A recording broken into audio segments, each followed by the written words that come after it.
First off, thanks for letting me come in.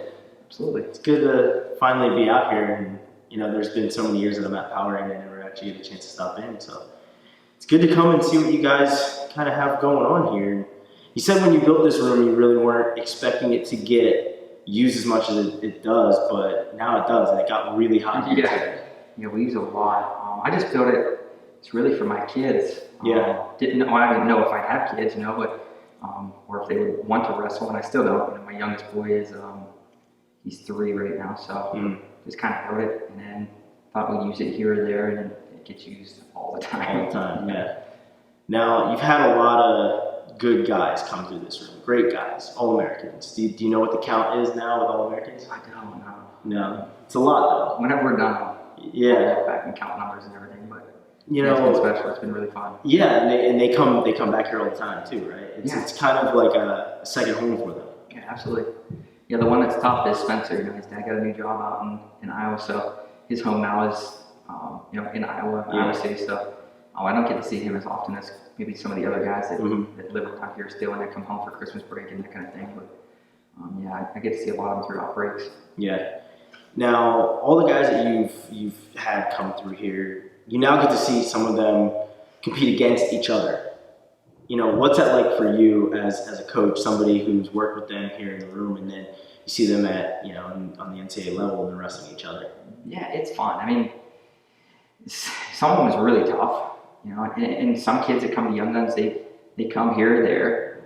They'll use the practice to get ready for the state tournament, and then some, it's like my adopted sons. You can get really, really close to them. So the hardest one so far has been the Cameron Nolf. That one was really hard, and it was hard last year the way the seeding went, and they met so early too. Yeah.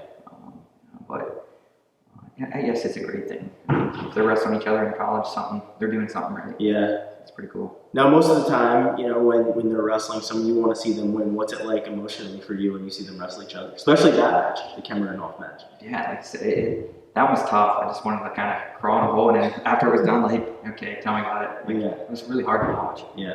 I'm guessing it's, and I don't want to say a son. That's probably selfish. Their dads do a lot for those guys. Yeah. But it's like maybe their nephew or something. I feel really, really close to them, and you want them both to do well. And in the sport, one's going to win, one's going to lose. But it's again, it's fun. And the more success they have, there's only 10 weight classes, so they're going to wrestle each other. So that's a good thing to have. Yeah.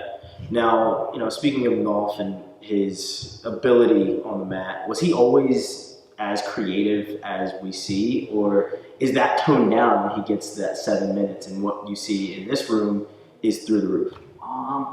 He's always been special. Like his practice, he doesn't stand out. Like he'll get thrown to his back a lot of practice. Yeah. Even I think one practice he was getting ready for Super 32, and I looked over to Mr. Teasdale and I said, "Has he scored a point yet?" Yeah. And then but that's just Jason at practice. He's so creative, and he wants to get in every single position and learn. So he's so wide open that he wants to learn. And then he went down to Super 32 and just blitzed the field. But even at a young age, he wasn't like that.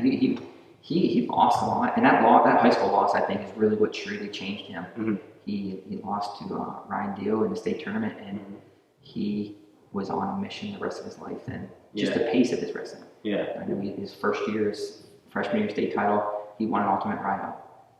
So I think it was him and Cruz, and they each rode each other out in the first overtime, and it was Nolf's choice, and he went down. I'm in the stands. I'm like, no, he couldn't get out. And he did. Yeah. And he took bottom and he got out. That's how he won his first state title. So it was, he won a lot of close matches when he was young, and then just started wrestling, that pace that he has now. He started that kind of midway through high school. Yeah. Now, you see him hit something, like the Winn-Dixie. How everybody else is surprised. Are you surprised when he does stuff like that? Yeah, I still am. Yeah, he's creative, but that's taken it to a whole new level than I seen in high school. And that's what he's doing in college. Everything that he did growing up, he kind of takes it to that next level. So he's special. Yeah. Now, you also talked about Spencer a little bit, and you don't get a chance to see him. And, he was extremely dominant after, the red shirt. What kind of thing do you think switched for him last year at Midlands when he takes that loss then he just, kind of runs through. It took, the one loss to Tomasello on the way to, a title, but avenged that loss in a huge way. What kind of thing do you know about Spencer that the losses didn't really make any difference to him? Yeah, well, I think obviously once the brace came off, he was kind of free. The brace came off, and that's it. He is so fast and,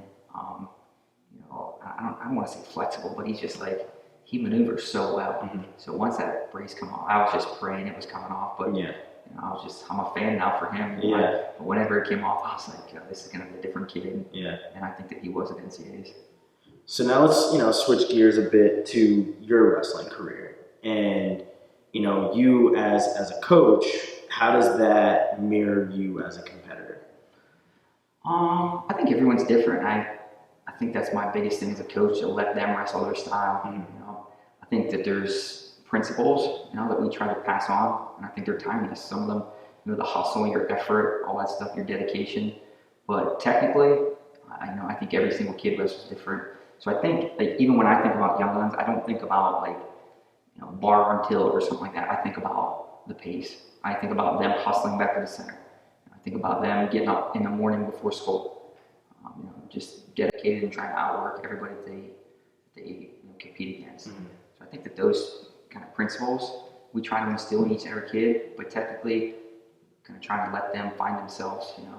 Try not to be a cookie cutter wrestler where you make them wrestle a certain way, and then who knows what Jason Nolf, if you don't let them be creative, what do you become? So let them be themselves, but also help them along the way in their technique. And the main thing again is those principles. Mm-hmm.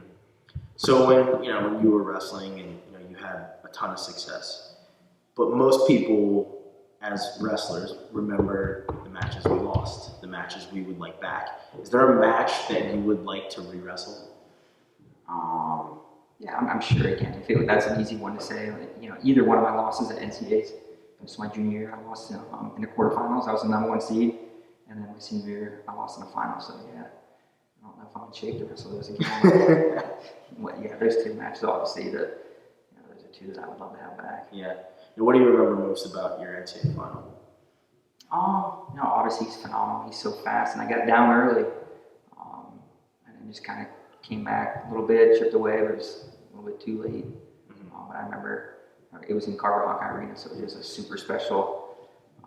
Jumping up onto that stage was incredibly special. But, mm-hmm.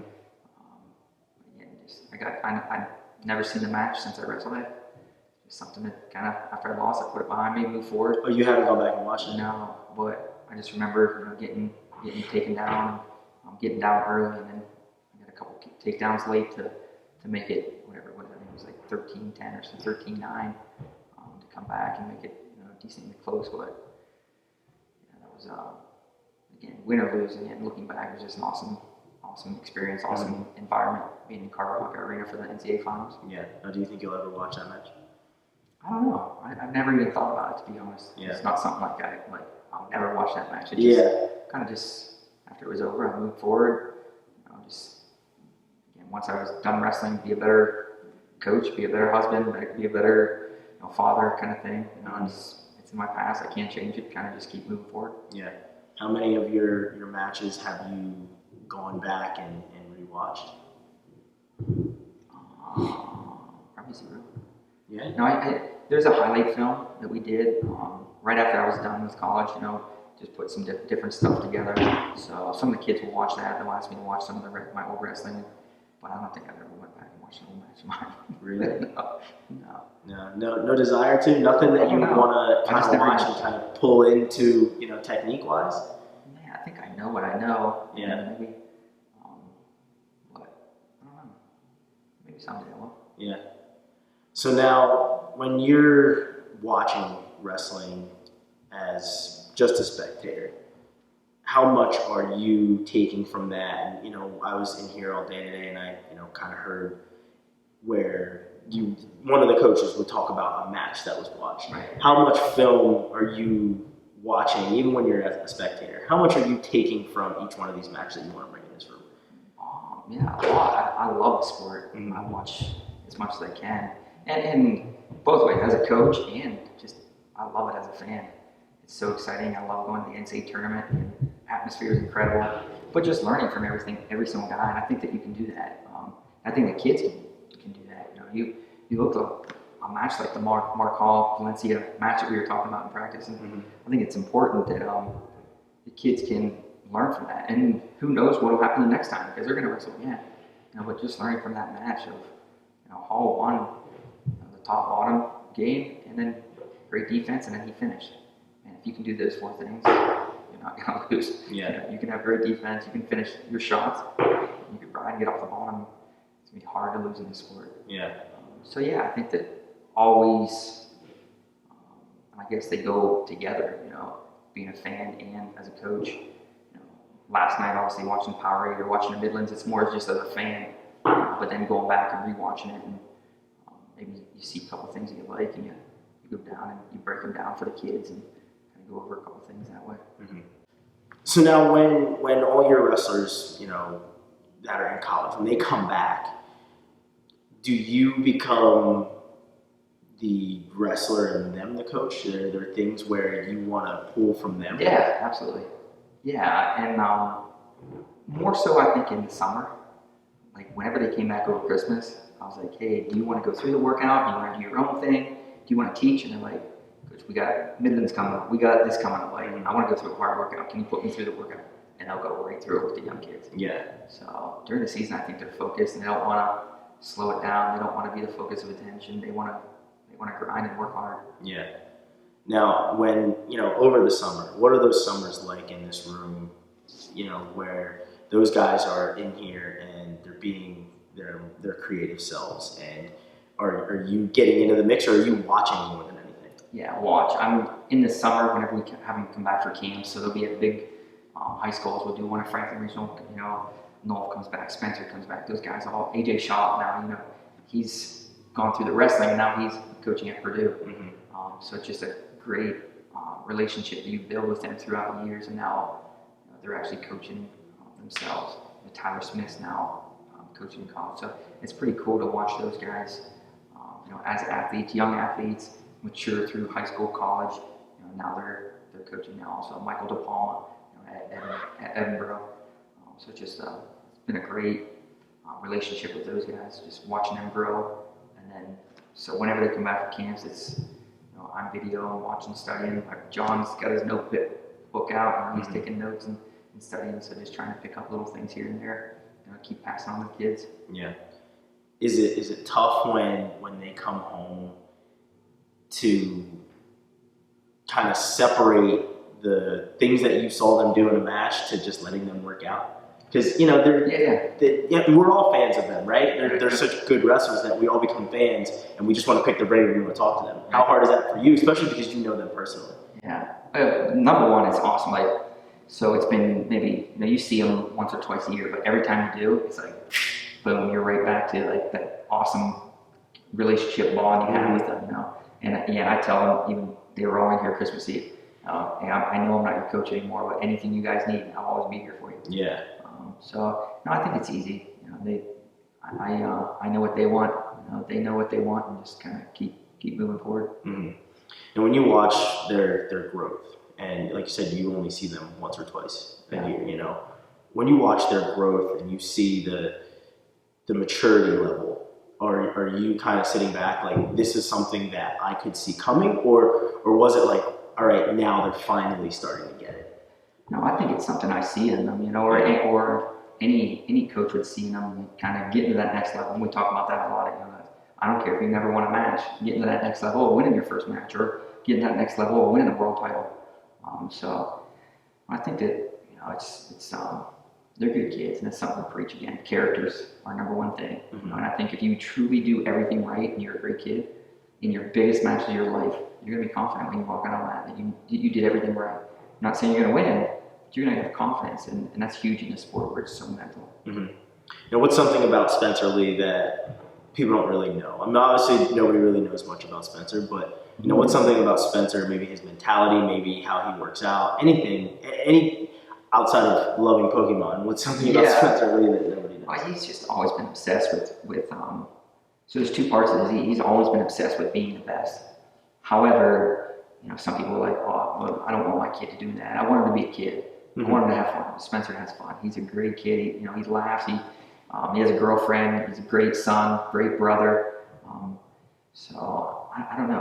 I know what we try to tell our kids is like, everyone wants to be Spencer Lee until it's time to do what Spencer does. Yeah. And so one of our coaches, Coach Brian, he was here this morning at the World Team Trials 5 years ago. He was like, hey, Spence, you want a piece of licorice? He's like, I don't put that stuff in my body. Yeah. So everything's about doing things the right way.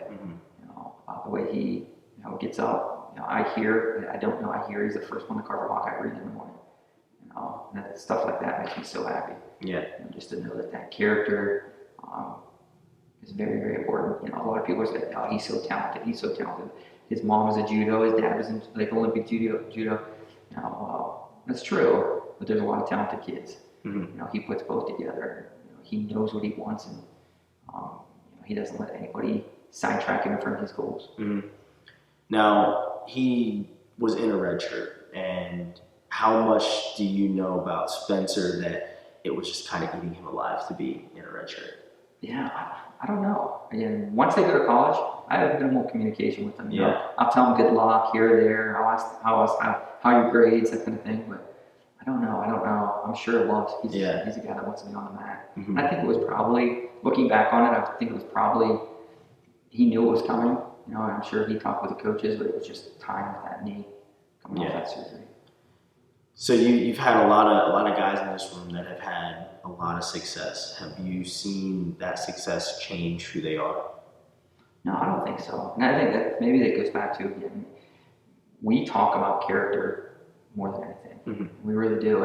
And is it perfect? No, it's not. There's a lot of kids that, no one's perfect, right? So kids that mess up here and there, but I think it's something that we talk about a lot. And someone like Jason Nolf, again, he's just an incredible person off the mat. We were at his wedding this summer. I went out to Nebraska as he got married, so you just see he's just an awesome person. But no, I don't see that change once they have success. Because wrestling is very addictive. Once you win something, you want to win the next one. You want to win the next one. So I think it's always trying to get to that next level, keep jumping. You never flex and take your shirt off and say, I made it. I'm the best there is. So there's always something else to get to.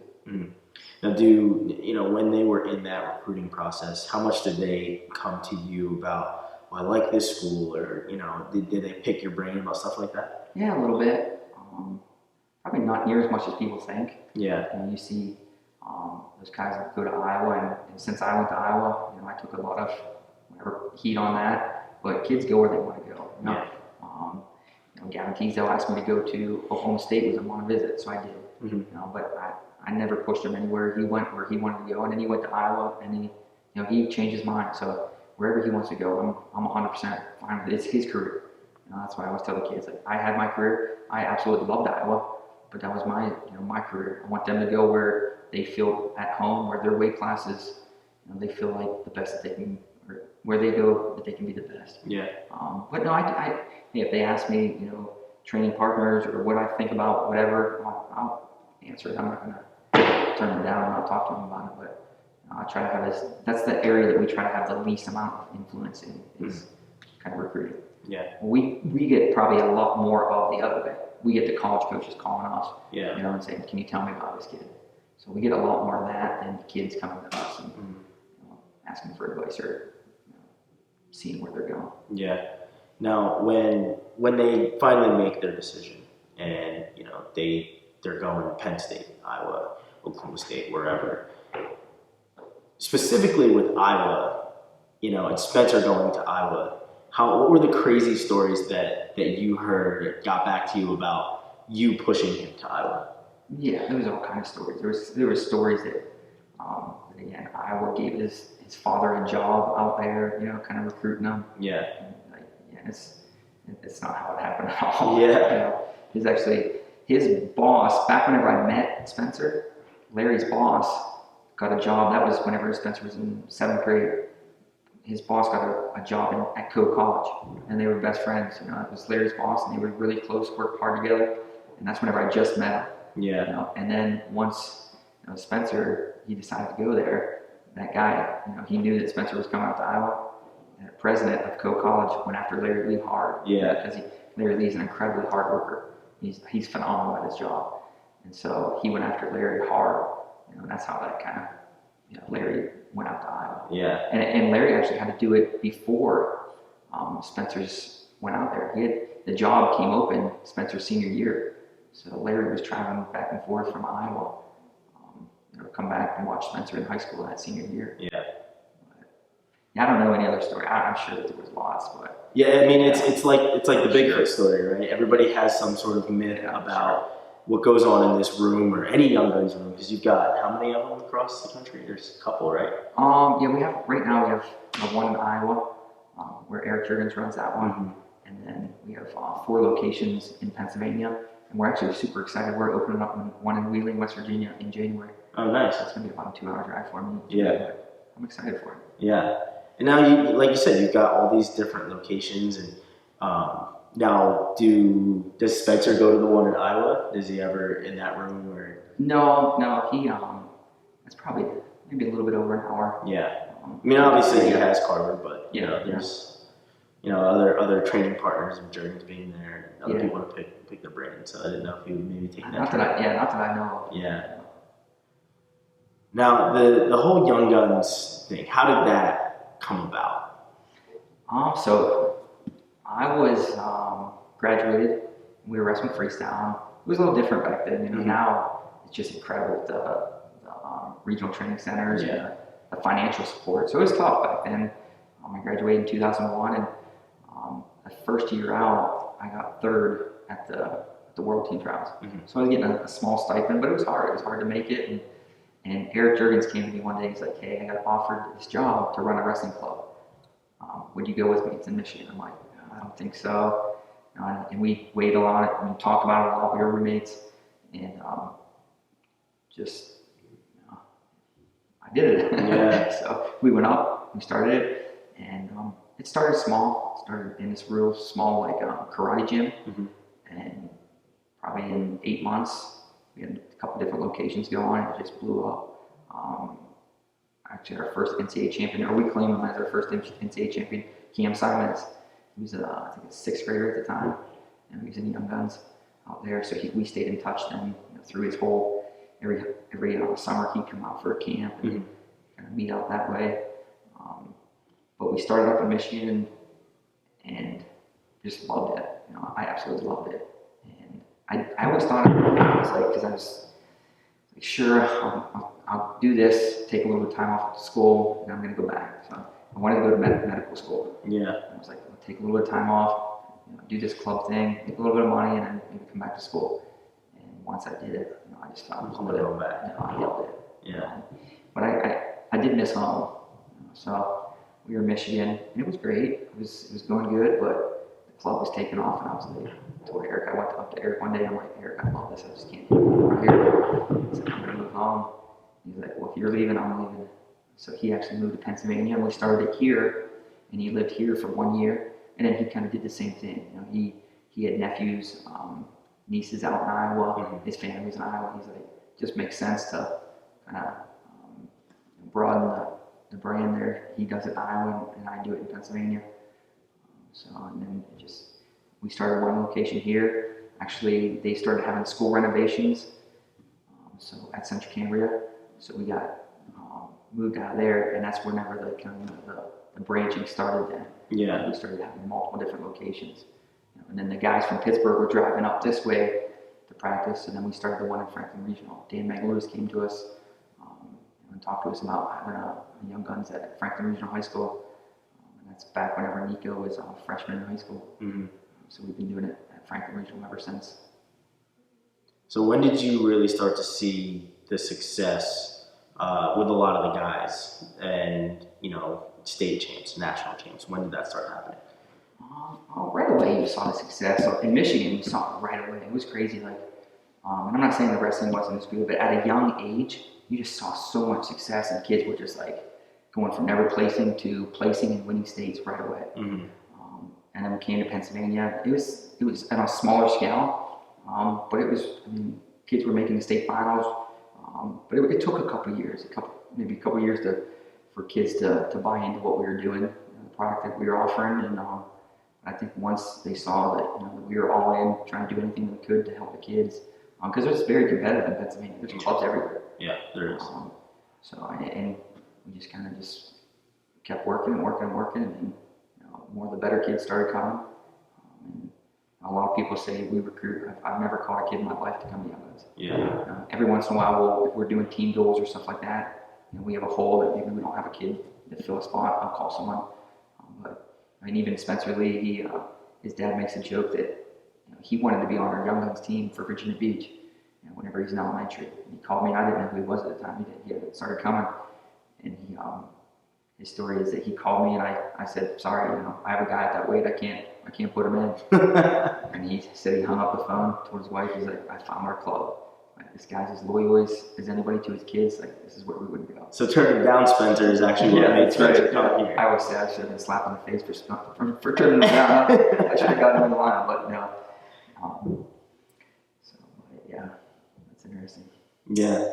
Now, I mean, the teams that you've had in Virginia Beach, and you guys had so many championship after championship after championship, and then you start to see these superpower teams coming through, right? And I mean, it's with you guys, you have the Young Guns brand, and these guys are under the Young Guns brand, and then the superpower teams are kind of put together from guys all across the country. And there's a good part of it, but there's a bad part of it too. I mean, the good part is you get to wrestle with the best guys in the country, right?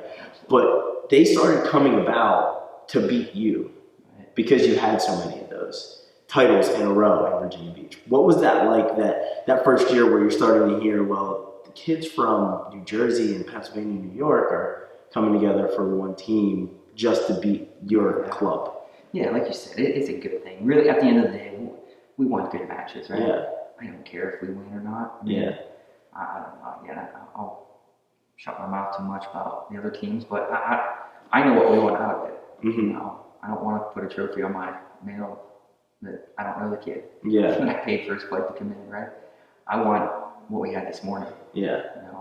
To keep working on things to get better. What we work on, and it's funny because you see those teams at some events, but then like at maybe say something like Disney, you don't see them because there's regions. You have to be from that region. Mm-hmm. So they get kids from 10 different states and come down just to try to win that tournament. So, but like I said, at the end of the day, I don't care if we win, get third or get fifth as a team. I want our individuals to do the best they can to get better. Mm-hmm. And that's, again, the great relationships we have with those kids. We want each kid getting better. And that's what we get going to those tournaments. Yeah. Now, do your kids know that they have a target on their back being a Young Guns wrestler? I'm sure. Yeah, I'm sure they do. And probably even a target on their back for the older kids that went in front of them. Yeah. But that's awesome. It's a target, but it's also a legacy to kind of to live up to. Mm-hmm. Like an older brother that they saw what he did whenever they were young. They were in the same room and they looked up to him. And now those older kids, they have a legacy that they want to leave on for the younger kids. Mm-hmm.